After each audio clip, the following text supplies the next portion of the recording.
نحمده ونصلي ونسلم على رسول الكريم اما بعد فاعوذ باللہ من الشیطان الرجیم بسم اللہ الرحمن الرحیم قل هو اللہ احد اللہ الصمد لم یلد ولم یولد ولم یکن لہ کفوا احد صدق اللہ مولانا العظیم ان اللہ وملائکتہ یصلون علی النبی یا ایہا الذین آمنوا صلوا علیہ وسلموا تسلیما۔ درود پاک بآواز بلند پڑھیے، الصلاۃ والسلام علیک یا سیدی یا رسول اللہ وعلی آلک واصحابک یا سیدی یا حبیب اللہ۔ الصلاۃ والسلام علیک یا سیدی یا ختم المرسلین وعلی آلک واصحابک یا سیدی یا محبوب رب العالمین۔ اللہ رب العزت کی حمد و ثنا اور اس کے پیارے حبیب حضور احمد مجتبیٰ محمد مصطفیٰ علیہ تحیۃ و ثنا کی بارگاہ بے کس پناہ میں ہدیہ درود و سلام کے بعد حاضرین و سامعین محترم، اللہ رب العزت کا بے پایاں فضل و احسان ہے جس کی توفیق سے ہم جمعۃ المبارک کی ان بابرکت ساعتوں میں اللہ تعالیٰ کے گھر میں حاضر ہیں۔ عنوان گفتگو کے طور پہ قرآن کریم کی معروف سورہ مبارکہ سورہ اخلاص، جسے سورہ توحید بھی کہتے ہیں، تلاوت کرنے کا شرف حاصل کیا، اور اس سے مقصود آج کی نشست میں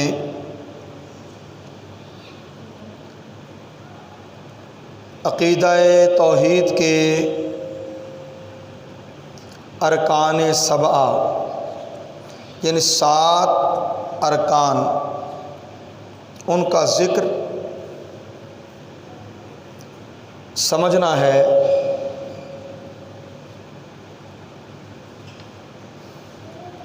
اس سورہ مبارکہ کا ترجمہ بالعموم ہر وہ شخص جانتا ہے جس نے ابتدائی تعلیم بھی حاصل کی ہے۔ اللہ تعالیٰ نے ارشاد فرمایا، قل هو اللہ احد، اے حبیب صلی اللہ علیہ وسلم آپ فرما دیجئے وہ اللہ ایک ہے۔ اللہ الصمد، اللہ بے نیاز ہے۔ لم یلد ولم یولد، نہ کوئی اس کا باپ ہے نہ کوئی اس کی اولاد، یعنی نہ تو وہ پیدا ہوا نہ اس سے کوئی پیدا ہوا، نہ وہ باپ ہے نہ بیٹا۔ ولم یکن لہ کفوا احد، اور نہ ہی کوئی اس کی ہمسری یا برابری کرنے والا ہے۔ میں نے عرض کیا اس سورت کا نام سورہ توحید بھی ہے، سورہ توحید۔ توحید اور شرک دونوں متضاد چیزیں ہیں، دونوں متضاد چیزیں ہیں، ایک جگہ جمع نہیں ہو سکتی، ایک جگہ جمع نہیں ہو سکتی۔ توحید کے لغوی معنی ہیں ایک ماننا، ایک جاننا، اور ایک سے زیادہ ہونے کا انکار کرنا، یکتا ماننا، یکتا جاننا۔ اور یہ یکتائی ذات میں، صفات میں، افعال میں موجود ہے، اور اس یکتائی میں کوئی دوسرا شریک نہیں اور نہ ہی کوئی اس کے مشابہ ہے، یعنی اس جیسا ہے، نہیں ہو سکتا۔ قرآن کریم میں ہے لیسا کمثلہ شیء، اس جیسا کوئی نہیں ہے، اس جیسا کوئی نہیں ہے۔ اور جب ہم توحید کے شرعی اور اصطلاحی معنی کی بات کرتے ہیں تو اس کا مفہوم یہ ہے اللہ تعالیٰ اپنی ذات میں، اپنی صفات میں اور جملہ اوصاف و کمالات میں یکتا و بے مثال ہے، اس کا کوئی ساجی نہیں، کوئی شریک نہیں، کوئی اس کا ہم پلہ اور ہم مرتبہ نہیں، کوئی اس کا ہم پلہ اور ہم مرتبہ نہیں، کوئی اس کا ہمسر نہیں۔ یہ تو ہو گئی توحید۔ اس کا متضاد ہے شرک، اس کا متضاد ہے شرک۔ شرک کا لغوی معنی ہے شریک کرنا، حصہ دار بنانا، ساجی ٹھہرانا، یعنی اللہ کی ذات میں، اس کی صفات میں، اس کے افعال میں کسی کو شریک کرنا، کسی کو حصہ دار سمجھنا، کسی کو ساجی ٹھہرانا، یہ شرک کا لغوی معنی ہے۔ اور جب ہم بات کرتے ہیں شرک کے شرعی اور اصطلاحی معنی کی تو علامہ تفتازانی شرح عقائد نصفی میں کہتے ہیں مجوس کی طرح کسی کو واجب الوجود سمجھ کر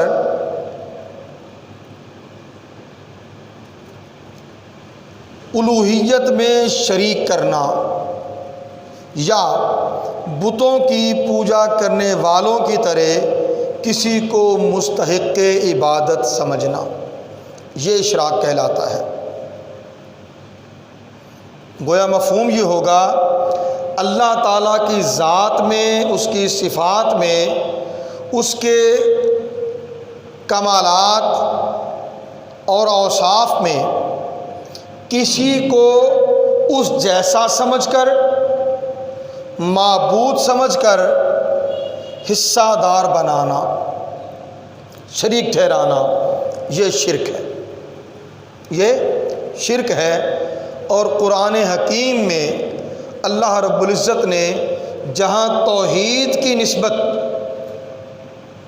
20 آیات بیان کی، وہاں شرک کی مذمت میں بھی 20 آیات آ گئے۔ 2 آیات یہاں عرض کر کے آگے بڑھیں گے کیونکہ موضوع شرک کے حوالے سے نہیں ہے۔ قرآن کریم میں ہے ان الشرک لظلم عظیم، بے شک شرک بہت بڑا ظلم ہے، شرک بہت بڑا ظلم ہے۔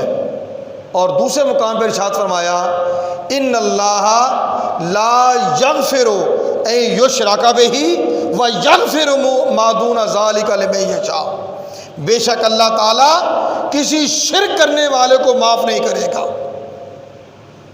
کسی شرک کرنے والے کو معاف نہیں کرے گا۔ اس کے سوا جس نے کوئی بھی گناہ کیا ہوگا وہ جسے چاہے گا معاف فرما دے گا، وہ جسے چاہے گا معاف فرما دے گا۔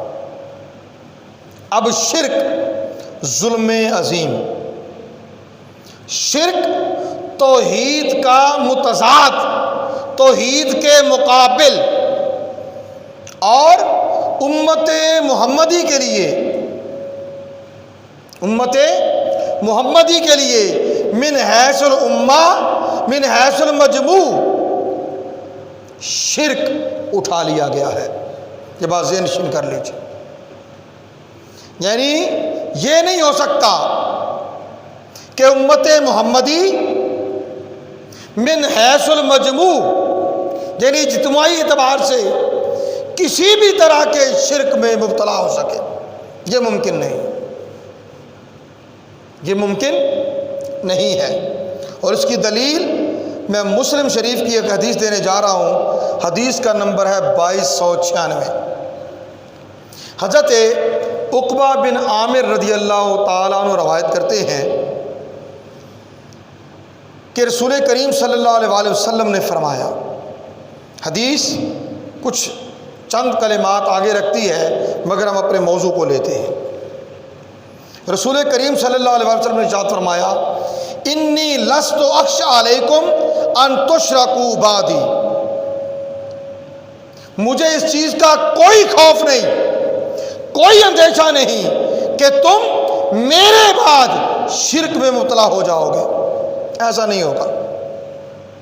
ولیکنی اخشی علیکم الدنیا، مگر مجھے اندیشہ ہے کہ تم دنیا کے فتنے میں مبتلا ہو جاؤ گے، ان تنافسوا فیہا، اس میں مبتلا ہو جاؤ گے،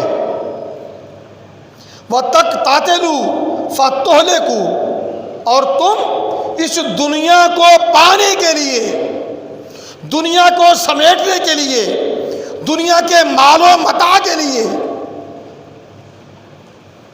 لڑنے جھگڑنے لگو گے، لڑنے جھگڑنے لگو گے، کما ہلاک من کان قبلکم، جس طرح وہ لوگ ہلاک ہوئے جو تم سے پہلے تھے، تم بھی اسی طرح ہلاک ہوگے۔ کس سبب سے؟ دنیا اور طلب دنیا میں مبتلا ہونے سے۔ رہ گیا شرک تو دو ٹوک اعلان آ گیا، انی لست اخشی علیکم ان تشرکوا بعدی، مجھے اس چیز کا کوئی اندیشہ نہیں کہ تم میرے بعد شرک میں مبتلا ہو جاؤ گے، کیونکہ شرک اٹھا لیا گیا۔ اب آ جائیے، میں نے اپنے گفتگو کے آغاز میں کہا تھا کہ سورہ اخلاص کی روشنی میں ہم عقیدہ توحید کے ارکان 7 پہ بات کریں گے۔ سورہ توحید، قل هو اللہ احد اللہ الصمد لم یلد ولم یولد ولم یکن لہ کفوا احد، اس کا پہلا لفظ، پہلا کلمہ قل واسطہ رسالت ہے۔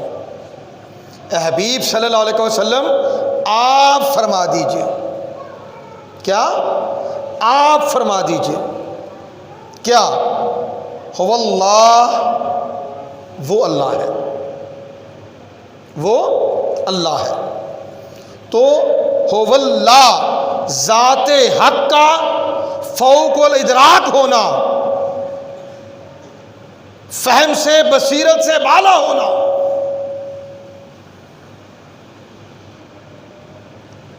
محسوسات ظاہرہ، محسوسات باطنہ اور لطائف قلب، ہر 15 کے 15 جو لطائف حسی ہیں وہ ظاہری ہیں، باطنی ہیں یا لطائف ہیں، ان سب سے اس ذات کا ماورا ہونا، یہ اس کا دوسرا رکن ہے۔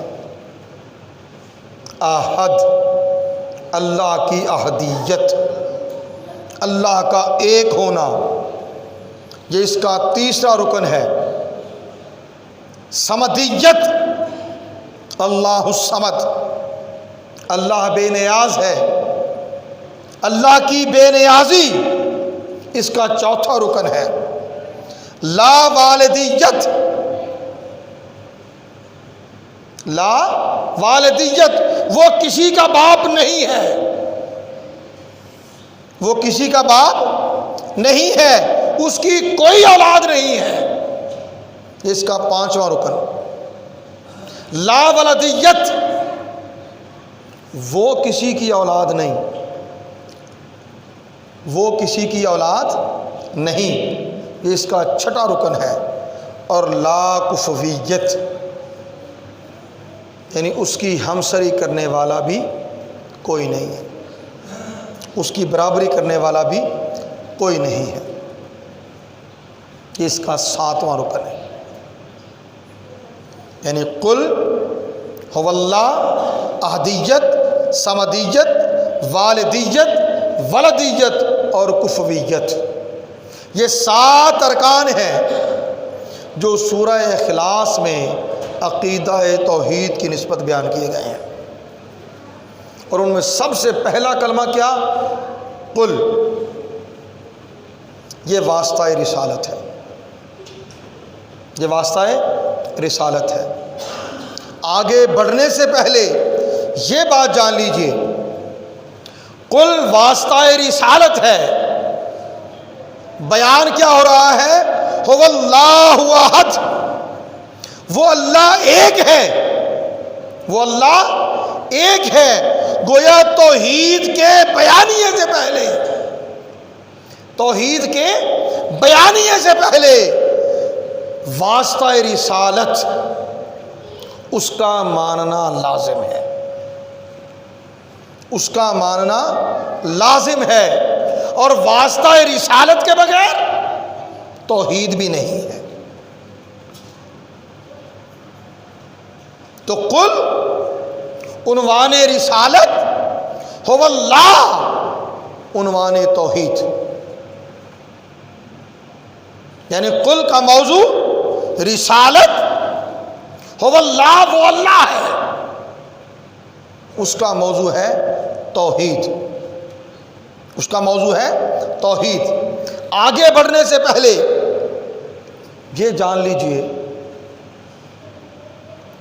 کہ واسطہ رسالت کے بغیر عقیدہ توحید کی کوئی حیثیت نہیں ہے۔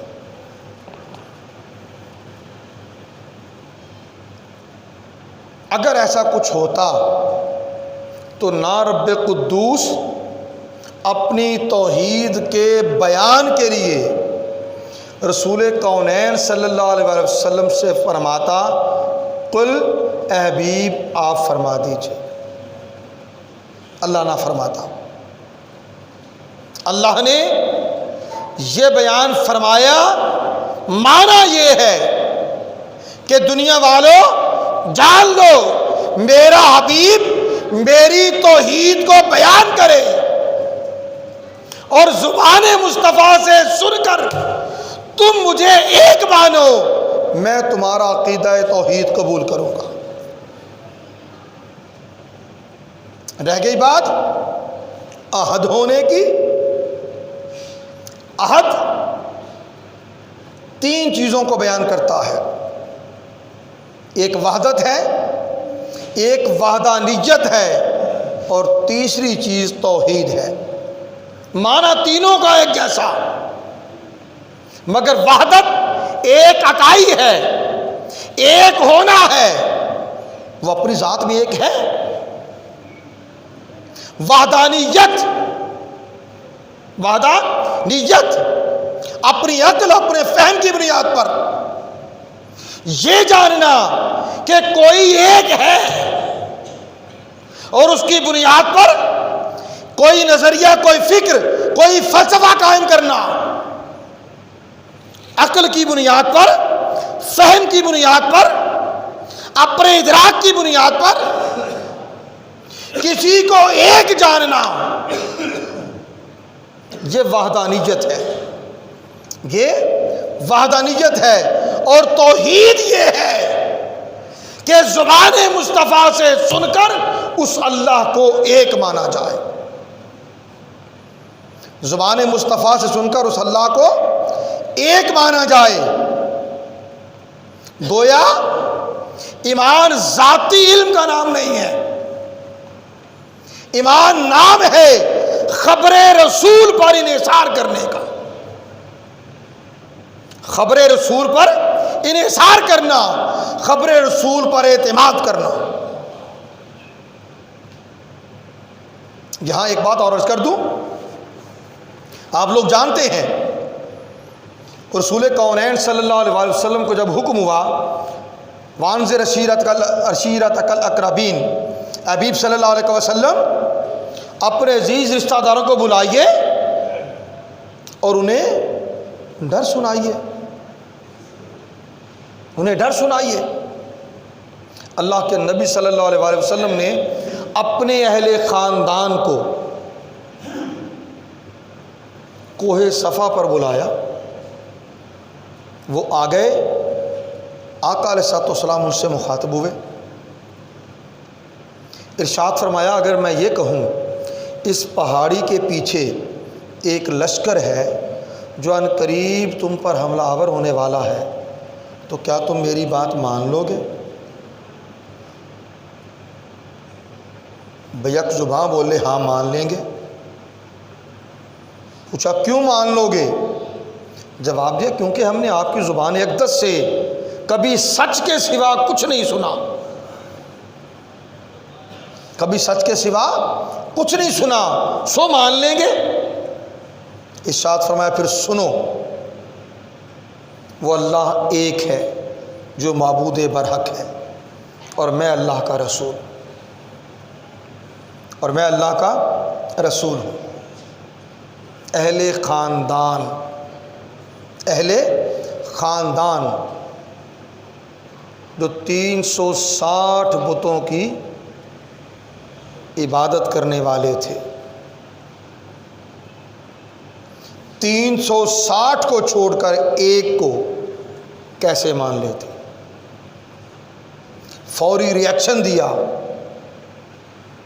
کہ کیا تم نے ہمیں اس لیے بلایا تھا؟ کیا تو نے ہمیں اس لیے بلایا تھا؟ برا بلا کہتے ہوئے واپس پلٹ گئے۔ اللہ کے نبی صلی اللہ علیہ وسلم نے انہیں مخاطب کر کے پھر ارشاد فرمایا کہ بے شک میں نے تمہارے درمیان عمر کا ایک حصہ بسر کیا ہے، کیا تم میں عقل نہیں؟ ایک لمحہ پہلے میری سچائی کی تصدیق کر رہے ہو، اور جب میں نے اللہ کی توحید اور اپنی رسالت کا بیان کیا تو مجھے جھٹلا کے جا رہے ہو۔ فقد لبثت فیکم عمرا من قبلہ افلا تعقلون،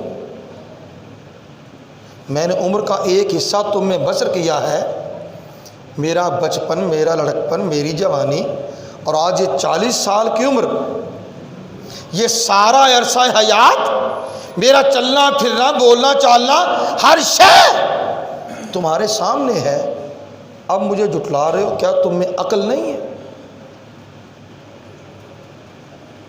ایک تو واسطہ رسالت آ گیا قل کے ساتھ، اور یہاں حیات مصطفیٰ صلی اللہ علیہ وسلم کے وہ 40 برس اللہ کی توحید پر دلیل کے طور پہ آ گئے۔ وہ لوٹ گئے، مگر اللہ کے نبی نے اپنی دلیل پیش کر دی۔ اب یہ بات کہ محبوب کونین صلی اللہ علیہ وسلم کی خبر پر جو آپ نے فرمایا اس پر انحصار کر کے، اس کا اعتبار کر کے اللہ کو ماننا، یہ توحید ہے، یہ توحید ہے، اور اس سے ہٹ کر اگر کچھ بھی ہو تو وہ توحید نہیں ہے۔ اب آج کی گفتگو میں صرف ایک حدیث پاک عرض کروں گا، اس سے بات انشاءاللہ آگے لے جائیں گے۔ بخاری مسلم کی متفق علیہ حدیث ہے، اور ایک بار نہیں بار بار یہ حدیث امام بخاری نے روایت کی ہے۔ حضرت ابی بکر رضی اللہ تعالیٰ عنہ راوی ہے، وہ کہتے ہیں کہ یوم النحر قربانی کے دن، خطبہ حجۃ الوداع کی بات ہو رہی ہے،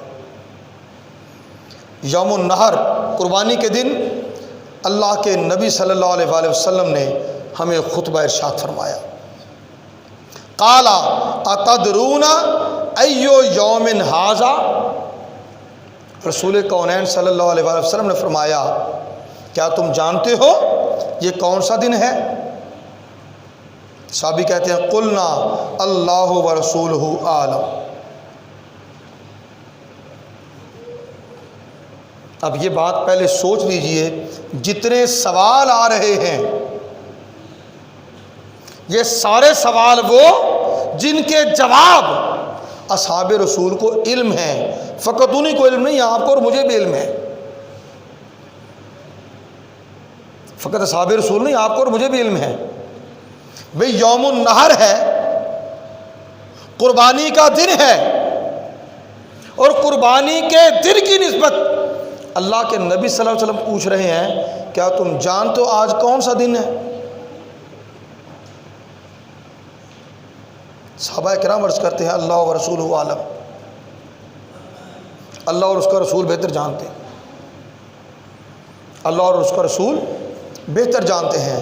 فساکاتا، آقا علیہ الصلوۃ والسلام خاموش ہو گئے، حتی ظننا انہ سیسمیہ بغیر اسمہ، حضرت ابی بکرہ کہتے ہیں ہم نے یہ گمان کر لیا کہ آقا علیہ الصلوۃ والسلام اس کے نام کے سوا اس کا کوئی اور نام رکھنے جا رہے ہیں، گویا آج یوم النحر نہیں، یوم النحر نہیں، آقا کچھ اور نام ارشاد فرماتے ہیں، قال الیس یوم النحر، پھر آ کر فرمایا کیا آج یوم النحر نہیں ہے، کیا آج قربانی کا دن نہیں ہے؟ قلنا بلا، ہم نے عرض کیا ہاں یا رسول اللہ آج قربانی کا دن ہے۔ پھر آقا علیہ السلام مخاطب ہوئے، فرمایا ایو شہر ھذا، یہ کون سا مہینہ ہے؟ بھئی یوم النحر ہے تو بدیہی سی بات ہے ماہ ذی الحج ہے، ماہ ذی الحج ہے، مگر اصحاب رسول کیا کہتے ہیں؟ قلنا اللہ و رسولہ عالم، ہم نے عرض کیا اللہ اور اس کا رسول بہتر جانتے ہیں، زیادہ جانتے ہیں۔ فساکتا حتی ظننا انہ سیسمیہ بغیر اسمہ، صحابی کہتے ہیں آقا علیہ الصلوۃ والسلام خاموش ہو گئے، یہاں تک کہ ہم نے گمان کیا آقا علیہ الصلوۃ والسلام اس ماہ مقدس کا نام اس کے نام کے سوا کچھ اور بیان فرمانے والے ہیں۔ فقال الیس ذو الحجہ، آقا علیہ السلام فرمایا کیا ذو الحج نہیں ہے؟ قلنا بلا، ہم نے عرض کیا ہاں یا رسول اللہ ذو الحجہ ہی ہے۔ پھر سنیے، قال ایو بلد ھذا، یہ شہر کون سا ہے، یہ شہر کون سا ہے؟ اب بتائیے، وہ حج کرنے کے لیے گئے ہیں، یوم النحر ہے، ماہ ذی الحج ہے، حج کے ارادے سے گئے، کیا سرزمین مکہ کے سوا، شہر مکہ کے سوا کوئی اور شہر ہے جہاں حج ہوتا ہو؟ جی کوئی اور شہر ہے؟ نہیں، مگر جب اللہ کے نبی صلی اللہ علیہ وسلم نے پوچھا ایو بلد ھذا، یہ شہر کون سا ہے؟ قال قلنا اللہ ورسولہ عالم، صحابی کہتے ہیں ہم نے عرض کیا اللہ تعالیٰ اور اس کا رسول صلی اللہ علیہ وسلم بہتر جانتے ہیں۔ فسکتا، آقا علیہ الصلوۃ والسلام خاموش ہو گئے، حتی ظننا انہ سیسمیہ بغیر اسمہ،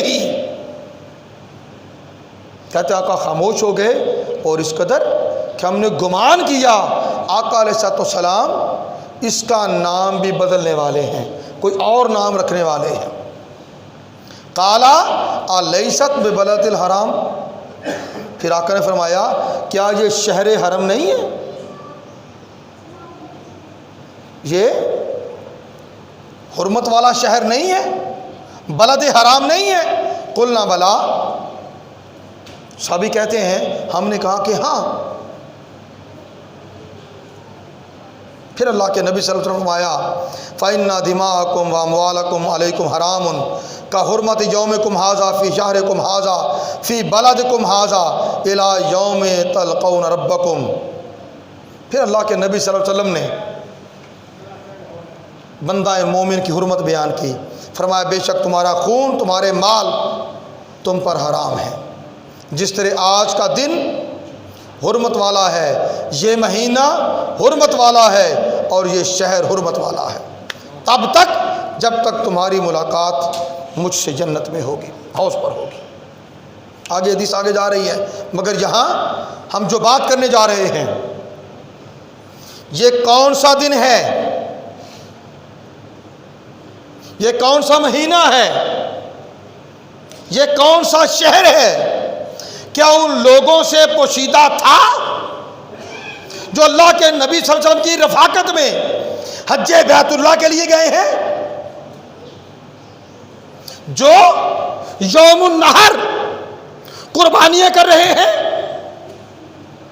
کوئی چیز ان سے پوشیدہ نہیں تھی، مگر وہ جانتے تھے کہ رسول کونین صلی اللہ علیہ وسلم کو یہ اختیار حاصل ہے کہ جو کچھ آپ کی زبان اقدس سے نکلے گا وہی حق ہے، وہی حق ہے۔ ہمارا علم کوئی حیثیت نہیں رکھتا، جانتے تھے یوم النحر ہے، قربانی کا دن ہے، جانتے تھے ماہ ذی الحجہ ہے، جانتے تھے شہر حرام ہے، مگر ہر سوال کے جواب میں واللہ ورسولہ عالم، اللہ اور اس کا رسول زیادہ جانتے ہیں، عقیدہ بیان کر دیا، عقیدہ بیان کر دیا، اور قیامت تک آنے والے اہل ایمان کو پیغام دے دیا۔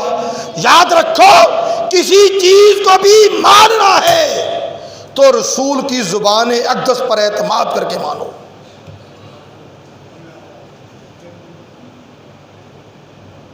جو زبان مصطفیٰ سے نکلے وہ حق ہے۔